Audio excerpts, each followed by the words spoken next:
பினாங்கில் 2008ஆம் ஆண்டு DAP ஆட்சிக்கு வந்ததில் இருந்து அம்மாநிலத்தில் உள்ள 28 தமிழ் பள்ளிகளும் அடிப்படை உட்கட்டமைப்பு வசதிகளில் குறிப்பிடத்தக்க முன்னேற்றத்தை கண்டுள்ளன.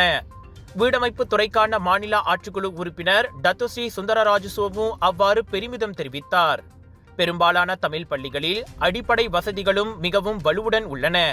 தவிர ஸ்மார்ட் போர்ட் போன்ற தொழில்நுட்ப வசதிகளும் ஏற்படுத்தி தரப்பட்டுள்ளன. இத்தகைய முன்னேற்றங்களால் கல்வியிலும் மற்ற மனித மூலதன துறைகளிலும் தமிழ் பள்ளி மாணவர்கள் பல்வேறு நெறிகளை குவித்து வருகின்றனர். பினாங்கு மாநிலத்தில் உள்ள 28 தமிழ் பள்ளிகள், பாலர் பள்ளிகள், பஞ்சாபி மற்றும் தெலுங்கு கல்வி மையங்களுக்கு மாதிரி காசோலை வழங்கும் விழாவில் கலந்து கொண்டு பேசியபோது சுந்தரராஜு அவ்வாறு கூறினார். மாநில முதல்வர் சௌகொன்யோ அந்நிகழ்வுக்கு தலைமை தாங்கி மாதிரி காசோலைகளை எடுத்து வழங்கினார். மொத்தமாக 24 லட்சம் ரிங்கேட் நிதி ஒதுக்கீட்டை அங்கீகரித்த முதல்வருக்கு சுந்தரராஜு நன்றியும் தெரிவித்துக் கொண்டார். அவற்றில் 28 தமிழ் பள்ளிகளுக்கு மொத்தமாக 17,82,000 ரிங்கேட் ஒதுக்கப்பட்டது.